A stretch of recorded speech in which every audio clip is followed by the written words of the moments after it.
លេងអ្វីមកពីណានតងហៅឃើញស្រមោលខ្មៅងំខ្ញុំដើរកណ្ដាលក្តៅអ្នកណាកំពុងហៅសម្ពាធនៅក្នុងចិត្តពេលនេះកំពុងតែរួមរឹកគ្មានអ្នកណាដឹងគ្មានអ្នកណាគេយល់ចិត្ត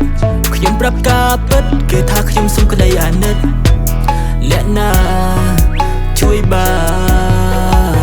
ន Anxiety better know me គិតតែរឿងពីរ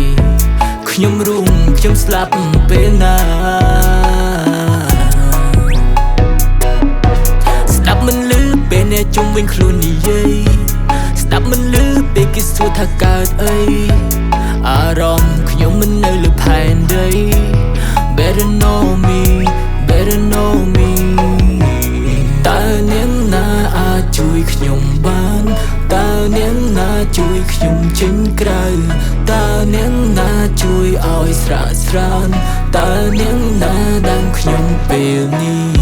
បិសាចនៅក្នុងខួរទាញញួរដាស់រំញោចគិតអ្វីក៏មិនចេញខួរចូលទឹកកំពុងតែខូចគិតអ្វីក៏មិនឃើញព្រោះពិភពលោកនេះតូច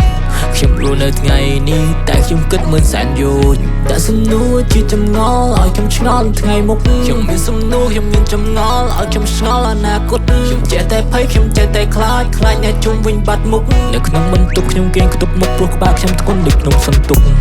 មានសំឡេងអ្វីមកពីណានតងហៅឃើញស្រមោលខ្មៅនាំខ្ញុំដើរកណ្ដាលក្តៅអ្នកណាកំពុងហៅសម្ពាធនៅក្នុងចិត្តពេលនេះកំពុងតែរួមរឹត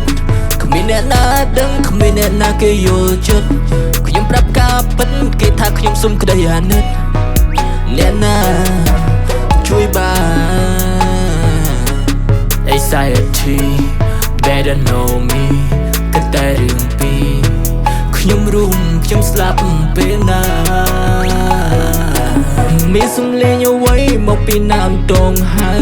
ឃើញស្រមោលខ្មៅនាំខ្ញុំដើរកណ្ដាលក្តៅ